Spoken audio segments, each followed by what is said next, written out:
بسم اللہ الرحمن الرحیم۔ السلام علیکم ورحمۃ اللہ وبرکاتہ۔ حضرت بریدہ رضی اللہ تعالی عنہ نبی اکرم صلی اللہ علیہ وسلم کے بارے میں یہ بات نقل کرتے ہیں، آپ نے ایک شخص کو دیکھا جو کسی آزمائش یعنی بیماری وغیرہ کا شکار تھا، تو آپ نے ارشاد فرمایا، شاید تم نے اپنے پروردگار سے یہ دعا کی ہوگی کہ وہ تمہیں جلدی یعنی دنیا میں ہی آزمائش کا شکار کر دے۔ اس نے عرض کی، جی ہاں۔ نبی اکرم صلی اللہ علیہ وسلم نے فرمایا، تم نے اپنے پروردگار سے عافیت کا سوال کیوں نہیں کیا؟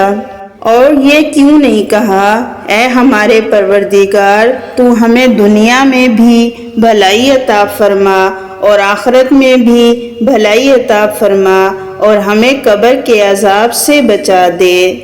حضرت ابو مسعود انصاری رضی اللہ تعالیٰ عنہ سے روایت کرتے ہیں، نبی اکرم صلی اللہ علیہ وسلم نے ارشاد فرمایا، بے شک اللہ تعالیٰ کے کچھ بندے ایسے ہیں جنہیں وہ عافیت میں زندہ رکھتا ہے اور جنہیں وہ عافیت میں موت دیتا ہے اور جنہیں وہ عافیت میں جنت میں داخل کرے گا۔